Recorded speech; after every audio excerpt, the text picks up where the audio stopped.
3, 2, 1...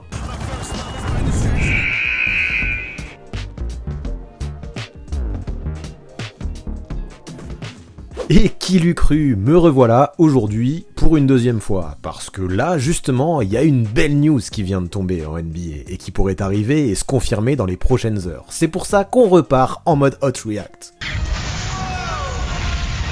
Bah ouais, alors que je me plaignais ce matin quand j'ai sorti ma vidéo sur la perf de Zubac qui avait peut-être pas eu suffisamment d'actu pour que je puisse poursuivre cette playlist, aujourd'hui les choses semblent s'enchaîner. Et ouais, il y a quelques heures là, on a eu une Shams bombe. Kemba Walker pourrait être tout proche de s'engager avec Dallas. Et franchement là, vu la tournure que ça prend, à mon avis c'est quasiment fait. Alors justement là, mon but dans cette playlist Hot React, ça va être d'analyser ça à chaud. Est-ce que ça peut changer vraiment quelque chose à Dallas? Est-ce que Kemba Walker peut aider l'équipe à passer un cap? Pour faire simple, peut-il être le soutien offensif que recherche Luka, notamment depuis le début de la saison? Eh bien on ne perd pas plus de temps et c'est parti. Kemba Walker peut-il être la clé pour aider les Mavs à step up?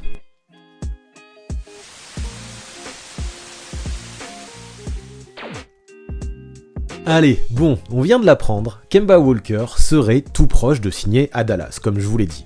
Et ça, même si ça pourrait paraître anecdotique d'un premier coup d'œil, vu comment il a été en difficulté ces dernières saisons, ça pourrait être aussi un mini tremblement de terre en NBA, ou au moins à l'échelle du Texas, à l'échelle de Dallas, pour faire plus simple.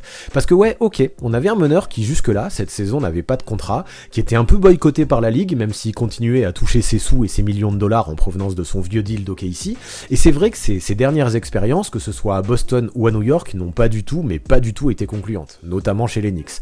Mais mine de rien, là, pour un contrat qui devrait être au minimum de la part de Dallas, ce que je vois, c'est que les Mavs pourraient se payer, pour pas cher du tout, les services d'un quadruple All-Star de seulement 32 ans, et 32 ans à l'échelle de la NBA 2022, franchement c'est pas énorme. Maintenant, la grande question, et ce qu'on doit se poser, c'est est-ce que son arrivée peut fonctionner à Dallas? Est-ce que ça peut être une pièce supplémentaire qui, enfin, va permettre à Luka Doncic d'être mieux entouré? Est-ce qu'il va pouvoir compenser le départ de Jalen Brunson, qui se fait largement sentir depuis le début de la saison?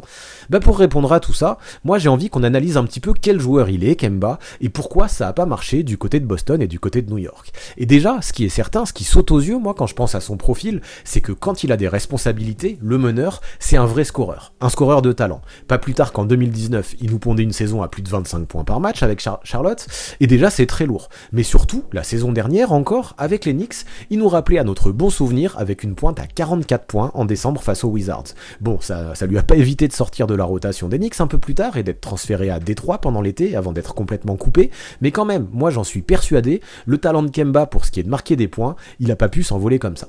Donc c'est vrai que pourtant, chez les Knicks, alors que j'en attendais pas mal de sa part, l'expérience en jouant chez lui à la maison devant son public a clairement tourné au cauchemar. Tom Thibodeau n'a pas réussi à lui trouver un rôle comme il entendait, mais pas du tout, son temps de jeu est resté aléatoire, et le mec, d'un jour après l'autre, il savait pas s'il serait titulaire ou s'il finirait en DNP. Donc pas facile pour trouver un rythme dans ces conditions, et ça peut aussi expliquer, ça je pense, au moins en partie, ses stats qui étaient en berne la saison passée. Il a finalement été sorti définitivement de la rotation au mois de février dernier, et depuis on l'a tout simplement pas revu sur un terrain, et c'est vrai que tout ça, ça peut paraître inquiétant. Du coup, on peut se demander qu'est-ce qui s'est passé à New York, comment il y a eu une descente aux enfers si importante. Eh bien je dirais que sa principale faiblesse, c'est-à-dire son manque de défense, a complètement été exposé. On le sait, et Evan Fournier en fait les frais actuellement, Tibbs privilégie souvent les profils défensifs pour craquer sa rotation. Et Kemba, aussi talentueux soit-il en attaque, c'est bien souvent un gros trou noir en défense, et ça c'est handicapant. Et voilà pourquoi, à mon avis, ça pouvait pas fitter entre les deux hommes, entre Tom Thibodeau et entre Kemba Walker. Les saisons précédentes, avant les Knicks à Boston, c'était pas si catastrophique, en tout cas on n'en était pas à ce point-là. Mais difficile de dire que ça a fonctionné non plus, et souvent on a été déçus. On avait un Kemba qui enchaînait les blessures, qui avait du mal à trouver son rythme, du mal à trouver sa régularité, et là encore, alors qu'on l'attendait à un niveau All-Star, il sortait d'une grosse saison All-Star avec Charlotte, il a pas fait le boulot, pas assez bon défensivement, mais également pas assez en bonne santé et pas assez régulier. Maintenant, on était loin de la cata, comme je disais quand même. Ok, il était pas à la hauteur des attentes qui étaient placées en lui, mais il nous a tout de même sorti des saisons qui étaient proches des 20 points et 5 passes décisives, ouais, et même retourné au All-Star Game en 2020, et ça c'est pas rien, franchement ça montre que c'était pas non plus un peintre. Son adresse au tir, elle était pas folle, c'est certain, elle était autour de 42-43% au global, mais ça a été le cas toute sa carrière. Kemba, de toute façon, c'est c'est ce genre de joueur-là qui prend des shoots difficiles, mais qui peut prendre d'incroyables coups de chaud, qui peut faire de grosses séries, et qui peut surtout également, et ça j'adore ça chez lui, être super clutch. On l'appelle pas Cardiac Kemba pour rien. En vrai, l'un de mes game winners préférés all time, c'est Kemba qui l'a rentré à la fac avec Connecticut, un truc vraiment mémorable. Bon, ça date, vu que c'était en 2011, au Madison Square Garden d'ailleurs, mais ça montrait à quel point le joueur n'hésitait pas à prendre ses responsabilités quand ça comptait, et notamment dans les moments chauds, parce que c'est cette victoire qui a permis à UConn de se qualifier à la March Madness, puis de remporter le titre derrière. Donc ouais, si on fait le bilan sur son profil, moi je trouve ça assez simple. C'est un meneur qui est très gifté en termes de scoring, qui a une sélection de tirs qui est discutable, c'est sûr, mais qui peut faire de sacrées séries pour marquer des points. Ça peut aussi être un joueur relativement complet, et qui peut dépanner dans pas mal de secteurs, lui qui pas plus tard qu'en décembre dernier réalisait un triple-double le soir du Christmas Day face aux Hawks, mais en contrepartie, c'est vrai, c'est pas un playmaker d'élite, même s'il peut faire quelques passes, il est pas non plus cata dans le domaine, il peut faire preuve de déchet dans son jeu, ça aussi il faut le noter, il peut être irrégulier, ça c'est un problème aussi qu'on a ressenti du coup, surtout du côté de Boston, et surtout, il défend pas. Ajoutons à ça que si personne ne le voulait jusque-là, il expliquait que pendant l'été, son téléphone était resté exceptionnellement calme, mais c'était sûrement pas dû au hasard, ça voulait simplement dire qu'en NBA, plus personne ne croyait en lui à l'heure actuelle. Donc pour tous ceux qui s'enflamment trop directement là, en voyant Kemba arriver aux Mavs, moi j'ai tendance à vouloir les refroidir direct. Ce serait bien trop optimiste d'imaginer un Walker qui retrouverait directement son niveau All-Star, voire même qu'il retrouverait tout court. Ça j'y crois pas. Mais hop, est-ce que justement ça c'est ce qu'on attend à Dallas ? Eh bien moi je dis que non. En vrai, ses qualités, moi je me dis qu'elles peuvent être intéressantes dans une team comme ça, tandis que ses principaux défauts, eux, ils pourraient ne pas être si handicapants que ça. Là, moi ça me semble flagrant chez les Mavs, Doncic a beau tourner sur des stats incroyables, pas loin d'être légendaire, l'attaque reste bien trop stéréotypée et beaucoup trop de choses passent par lui. Ça se voit, alors qu'on pourrait se dire qu'avec un joueur comme Luka, l'équipe devrait dominer. Pour le moment, elle affiche qu'un bilan de 9 victoires pour 10 défaites. C'est beaucoup trop peu pour une équipe qui est ambitieuse et qui l'an dernier, en plus de ça, a fait les finales de conférence. On a beau avoir recruté Facundo Campazzo en meneur backup, l'Argentin joue très peu jusque-là, non pas parce qu'il a pas le talent, moi je suis persuadé que ça reste un vrai joueur de basket Campazzo, mais surtout parce qu'il a pas le profil qu'on recherche à Dallas. Lui, c'est un playmaker avant tout, c'est pas un scoreur qui va épauler Doncic et prendre ses responsabilités lorsque les défenses vont trop se resserrer pour le Slovène. Et d'ailleurs, là on a appris que il serait potentiellement, en tout cas c'est lui qui a le plus de chances d'être coupé pour faire la place à Kemba Walker, parce que ouais, moi je suis persuadé que le profil de Walker convient mieux à ces Mavericks. Donc ouais, son absence de défense à Kemba, elle peut être gênante, mais en même temps, dans le rôle qu'on lui donnera, et que j'imagine pour lui, c'est-à-dire un rôle de 6ème homme, un rôle de pétard ambulant en sortie de banc, mais moi je m'en fais pas vraiment. Si à Boston et encore plus à New York, des teams à la culture plutôt défensive, ses faiblesses dans le secteur pouvaient être vraiment embêtantes, là, à Dallas, qui est une équipe qui est plutôt portée vers l'attaque, ce sera moins grave, je me dis. Maintenant, ouais, il va falloir qu'il reste en bonne santé maintenant, et il faut espérer qu'après ces longs mois sans jouer, il ait réussi à continuer à se maintenir en forme. Ça peut être une des clés, et souvent, on sait que c'est le souci pour ce genre de cas, ce genre de joueurs qui ont passé trop de temps sans jouer.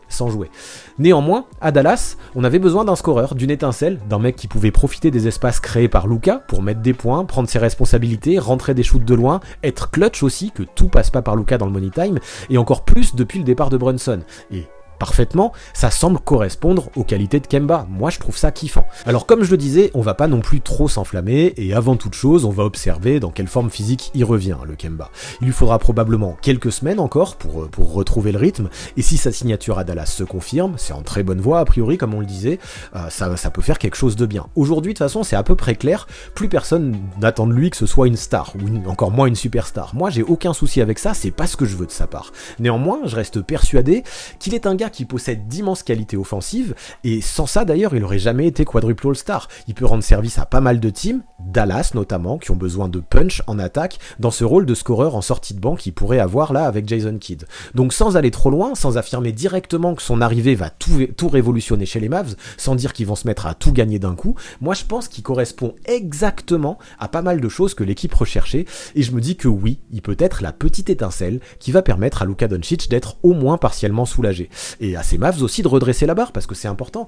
Et oui, malgré leur bilan qui est négatif jusque-là, aujourd'hui, ils sont qu'à seulement 4 wins de la première place. Et ça, franchement, l'arrivée de Kemba Walker, ça peut les aider à escalader et à remonter le classement. Donc pour eux, tout reste possible, je pense, d'autant plus si l'arrivée de Kemba, qui pourrait cocher tout plein de cases dans cette équipe, pouvait se confirmer. Et moi, j'avoue, je suis très impatient de découvrir tout ça.